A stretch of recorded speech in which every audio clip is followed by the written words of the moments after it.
మన ప్రభును రక్షకుడైన యేసుక్రీస్తు నామములో మీ అందరికీ కూడా శుభములు కలుగును గాక. మనం ఆరాధించడానికి, మనం సేవించడానికి దేవాది దేవుడు మరొక రోజునిచ్చిన విధానాన్ని బట్టి దేవునికి మహిమ కలుగును గాక. లేఖన భాగాలు తెరిచి మార్కు సువార్త 4వ అధ్యాయము 40వ వచనము. అప్పుడు ఆయన, మీరెందుకు భయపడుచున్నారో, మీరింకనూ నమ్మిక లేకుండా ఉన్నారా అని వారితో చెప్పాను. Praise the lord. యేసు ప్రభుల వారు ఆయన శిష్యులు దోణిలో ప్రయాణమే వెళ్తా ఉంటున్నారు. రాత్రికాల సమయమందు వారికి ఏమీ అర్థం కాని పరిస్థితుల్లో ఉంటున్న టైంలో గాలి చేత, తుఫాను చేత, భయంకరమైన అలల చేత వారి లోపల దోణిలో కూడా నీళ్లు వచ్చేసి ఏం చేయాలో అర్థం కాని పరిస్థితుల్లో వాళ్ళు బాధపడుతూ యేసు ప్రభుల వారు అప్పుడు నిద్రిస్తూ ఉంటున్న టైంలో ఆయన లేపి, బోధకుడా మేము నశించిపోతా ఉంటున్నామో, మీకు చింత లేదా అని చెప్పేసి మాట్లాడుతూ ఉంటుంటే ఆయన వెంటనే లేచి గాలిని, సముద్రమును గద్దించినట్టుగా కనిపిస్తూ ఉంటుంది. వెంటనే వారితో చెప్తా ఉంటున్నాడు, మీరెందుకు భయపడతా ఉంటున్నారో, మీకు ఇంకా నమ్మిక లేకుండా ఎందుకు జీవిస్తూ ఉంటున్నారు అని ఆయన మాట్లాడుతూ ఉంటున్నారో. వాక్యం ఇంటూ మిమ్మల్ని అయినా సరే నేను అదే గద్దింపుతో మాట్లాడుతున్నాను.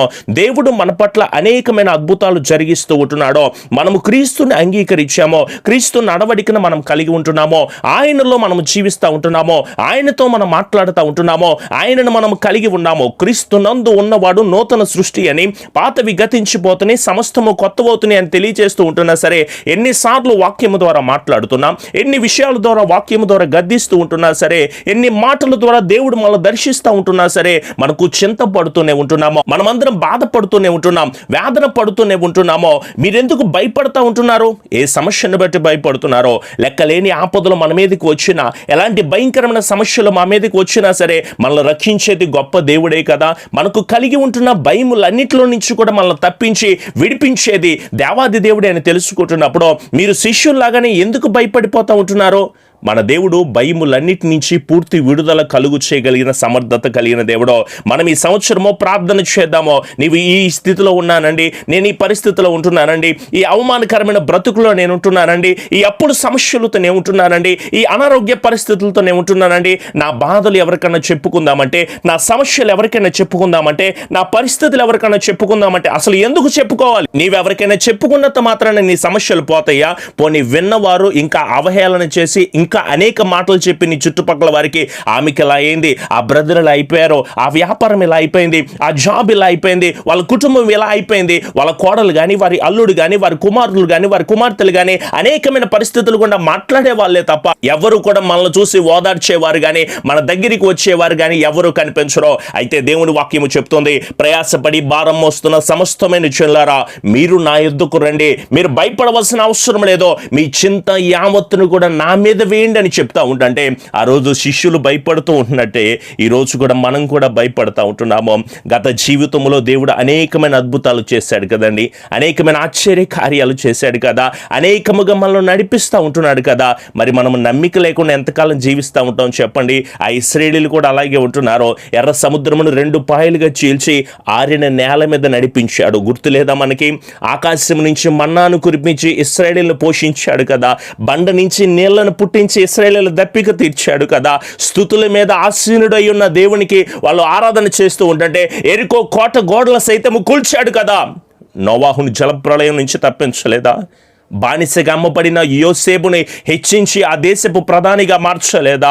యెహోషువ ప్రార్థన చేస్తూ ఉన్నట్టే ఈరోజు నీవు నేను కలిసి ప్రార్థన చేస్తూ ఉన్నట్టే ప్రతి ఒక్క బానిస సంఖ్యల నుంచి మీరు పూర్తి విడుదల పొందుకొని నా దేవుడు మాట్లాడుతున్న శ్రేష్టమైన మాట వైపు గనక మీరు తిరిగి ఉంటే ఎందుకు నమ్మిక లేకుండా ఉంటున్నారో? మీ పట్ల ఎన్ని అద్భుతాలు జరిగించలేదో, నువ్వు మరణపై పరిస్థితుల్లో ఉంటే లేవనెత్తలేదా? నీవు సమస్యల్లో ఉండి ఆయనకు మొర్ర పెట్టుకుంటే నీకు సమాధానం ఇవ్వలేదా? ఎందుకు కృతజ్ఞత లేని వారిగా జీవిస్తారో?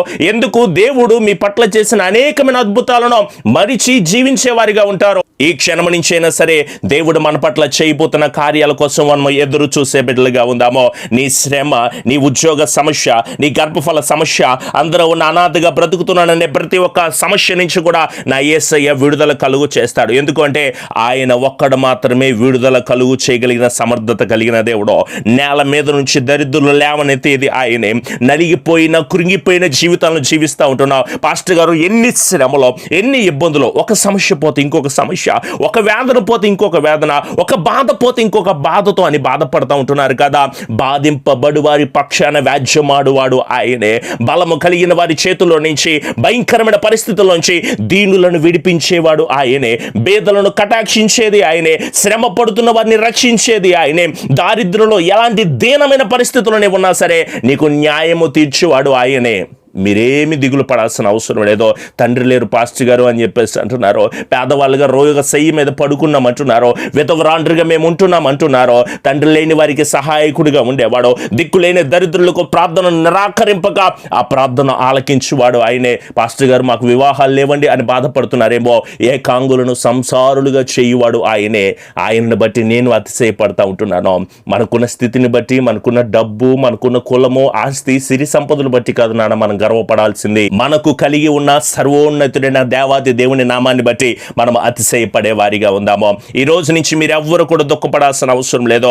మనుషులు ఎవ్వరు కూడా మనల్ని ఆదరించలేరు, మనుషులు ఎవరు కూడా మనకు సహాయాన్ని దయచేయలేరు. భయపడొద్దు అని మనుషులు ఎవరు కూడా చెప్పలేరు. కానీ నా యేసయ్య చెబుతున్న మాట, మీరు ఈ క్షణం నుంచి భయపడవలసిన అవసరం లేదు.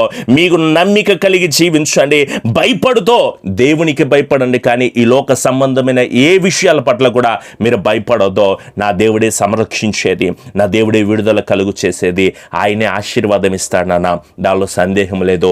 మరి ఆయన అడుగుదామా, ప్రభువా నన్ను ఆశీర్వదించువా, ప్రభువా నన్ను దీవించువా, ప్రభువా నీ సన్నిధిలో నేను నిలబడ్డాను నాయన అంటూ మీ దగ్గర ఆయిల్స్ ఉంటే తప్పకుండా తీసుకోండి. అలాగే వాటర్ ఉన్నా కూడా తీసుకోండి. వాటిని పట్టుకుని మనమందరం కూడా ప్రార్థన చేద్దాము. వాటర్లో శక్తి లేదు, కానీ ఆయిల్లో కూడా శక్తి లేదు, కానీ నేను ప్రకటిస్తున్నా, ప్రార్థన చేస్తున్నా, దేవాది దేవునిలో శక్తి ఉన్నది గనక ఆయన వైపు మీ రెండు హస్తాలు చాచి ప్రార్థన చేస్తూ, ప్రభువా ఈరోజు నాతో మాట్లాడినందుకు స్తోత్రములో, ఇప్పుడు దాకా నేను భయపడుతూ జీవిస్తున్నాను ప్రభువా, నా పాపాలన్నిటినీ నీ సన్నిధిలో ఒప్పుకున్నాము. గడిచిన కాలమంతా తోడై ఉన్న దేవుడు కదా, ఎన్ని అపాయాల నుంచి తప్పించాడు నాన్న. బ్రదర్స్ సిస్టర్స్, ఎన్ని అపాయాల నుంచి, తల్లి చెల్లి తమ్ముడో, మనల్ని అనేక ఇబ్బందుల నుంచి తప్పించిన దేవుడో ఇప్పుడు కూడా మనకు తోడై ఉన్నాడో. ఆయన మనల్ని విడిచిపెట్టడో, ఆయన మనల్ని వదిలిపెట్టడో. ఈ మాట నాకు ఎంత ఆనందాన్ని కలుగు చేస్తుందో. నేను వదిలిపెట్టేసిన, నేను విడిచిపెట్టేసిన, నాకున్న జాబును బట్టి, నాకున్న వ్యాపారాన్ని బట్టి, నాకున్న పరిస్థితులు బట్టి నేను దేవుని వదిలిపెట్టినా సరే ఆయన నన్ను ఎన్నడూ కూడా వదిలిపెట్టని దేవుడు, విడిచిపెట్టని దేవుడు. ఈ కరోనా సమయంలో కూడా దేశ విదేశాల్లో ఉంటున్న బిడ్డలందరినీ, మన ఆత్మీయమైన కుటుంబాలన్నింటినీ, ఇక్కడ వాక్యం వింటున్న, అలాగే లైవ్ ఆరాధనలో వాక్యం వింటున్న ప్రతి ఒక్కరిని కూడా దేవుడు తన సంరక్షించి, నడిపించి, స్థిరపరిచి, కృపదయ చేస్తున్న విధానాన్ని బట్టి దేవాది దేవునికి మహిమ కలుగును గాక. ఆయన స్తుతిస్తూ మనం ప్రార్థన చేద్దాం. ఆయన మహిమపరుస్తూ మనం అందరం ప్రార్థన చేద్దాము. స్తుతి, మహిమ, ఘనత కేవలము దేవాది దేవునికే చెల్లును గాక. ఆమెన్. కృపాసత్య సంపూర్ణుడా, మా గొప్ప దేవా, మీ ఘనమైన కృప కలిగిన శ్రేష్టమైన మీ అద్భుతకరమైన మాటను బట్టి మీకు వందనములు తండ్రి. ఆనాడు శిష్యులు భయపడిపోతూ ఉంటుంటే మీరు మాట్లాడిన మాట, భయపడొద్దు, నమ్మిక కలిగి ఉండి. ఎందుకు మీకు నమ్మిక లేదని మీరు మాట్లాడారు ప్రభువా. అనేక అద్భుతాలు చూసిన శిష్యులే వారు నమ్మికను కోల్పోతూ ఉంటున్నారు తండ్రి. వారికి మరణాపాయ పరిస్థితి వచ్చేసిందని బాధపడుతూ ఉంటున్నారు దేవా. ఈరోజు మాకు ఎలాంటి స్థితిని మేము ఎదుర్కొంటున్నా సరే మీరు ఏ స్థితిలో ఉన్న భయపడవలసిన అవసరం లేదని మాకు ధైర్యాన్ని కలుగు చేస్తున్న దేవా మీకు స్తోత్రములు తండ్రి. మరొక మారు మీ వైపు చేతులు జోడించి మేమందరము ప్రార్థన చేస్తున్నాము దేవా. ఒక్కసారి మీ కృపా కనికరమును మీరు మాకు దయచేయండి నాయన. ఉదయకాలపు లైవ్ ఆరాధనలో, రాత్రికాలపు లైవ్ ఆరాధనలో, అలాగే అనుదిన వాగ్దానంలో మీరు మాతో మాట్లాడుతున్నందుకు మీకు స్తోత్రములు నాయన. నిమిత్త మాత్రుని ఎందుకు పనికిరానటువంటి వాడిని ప్రభువా, వాక్యము ద్వారా, నీ వాయిస్ ద్వారా మీరు మాతో మాట్లాడుతున్నందుకు మీకు స్తోత్రములు చెల్లిస్తున్నాము దేవా. ప్రతి కుటుంబ ప్రార్థన అవసరత మీ పాదాల చెంత ఉంచుతున్నాము తండ్రి. గొప్ప విడుదల, గొప్ప ఆశీర్వాదమును, నెమ్మదిని, సమాధానాన్ని, కృపను, ఆశీర్వాదాన్ని బిడ్డల కుటుంబాల్లో మీరు అనుగ్రహించండి దేవా. మా దుఃఖానికి ప్రతిగా సంతోషం ఇచ్చి నడిపించండి దేవా. మా దేశంలో ఉంటున్న అనేక బిడ్డలు మీరు దీవించండి. విదేశాల్లో ఉంటున్న ఆత్మీయమైన కుటుంబములన్నిటినీ కూడా మీరు దీవించండి ఆయన. వైద్యులకు, పోలీసులకు, కార్మికులకు, ప్రభుత్వాలకు మంచి జ్ఞానాన్ని మీరు దయచేయండి ఆయన. అప్పుల బాధల్లో నుంచి విడుదల మీరు దయచేయండి. అనారోగ్యాల నుంచి నెమ్మదిని మీరు దయచేయండి. తాగుడు జీవితం నుంచి, వ్యభిచార జీవితం నుంచి, పాపసహితమైన కార్యాలు నుంచి, ప్రతి దురాత్మ శక్తి నుంచి కూడా యేసు నామములో నీ బిడ్డలకు విడుదల మీరు దయచేసి ఆశీర్వదించండి ఆయన. స్వస్థత లేకుండా బాధపడుతున్నారేమో, నీ బిడ్డ ఆయిల్స్ పట్టుకుని ప్రార్థన చేస్తూ ఉండగా, వాటర్ పట్టుకుని ప్రార్థన చేస్తూ ఉండగా, వాగ్దానంలో పట్టుకుని ప్రార్థన చేస్తూ ఉండగా, ఈ సంవత్సరంలో నీ బిడ్డల పట్ల మీరు ఇచ్చిన మాటలను నెరవేర్చి, స్థిరపరిచి, దీవించి, బలపరిచి, కృపనిచ్చి, క్షేమాన్నిచ్చి, అభివృద్ధినిచ్చి, ఆశీర్వాదకరంగా మీరు నడిపించి, బలమును దయచేసి అత్యున్నతమైన స్థితిలో బిడ్డలందరి చుట్టూ మీ అమూల్యమైన కాపుదల మీరు అందించి బలమును దయచేయమని మా ప్రియ రక్షకుడైన యేసు నామములో అడుగుచున్నాము తండ్రి. ఆమెన్. అందరూ ఆమెన్ చెబుదాము. ఆమెన్. మన తండ్రి అయిన దేవుని కుమారుని యొక్క కృప, పరిశుద్ధాత్మని యొక్క అన్యోన్య సహవాసపు సన్నిధి ఎల్లకాలము ఆత్మీయమైన కుటుంబములకు, అలాగే లైవ్ కార్యక్రమంలో పార్టిసిపేట్ చేస్తున్న ప్రతి కుటుంబంలో కూడా మీ ఆత్మ, మీ కృప బిడ్డలకు తోడై ఉండి నడిపించబడును గాక. ఆమెన్. యేసు రక్తమే జయం, సిలువ రక్తమే జయం. ప్రభు యేసు నామములో సంపూర్ణ జయము కలుగును గాక. ఆమెన్. ఆమెన్. మీ ప్రార్థన అవసరతలు మాకు తెలియచేయండి. తప్పకుండా వాటన్నిటి విషయమే ఎల్లప్పుడూ కూడా ప్రార్థన చేసేవారిగా ఉంటాము. అలాగే ప్రతిరోజు ఉదయం 6 గంటలు లైవ్ కార్యక్రమం వస్తుంది. ప్రతిరోజు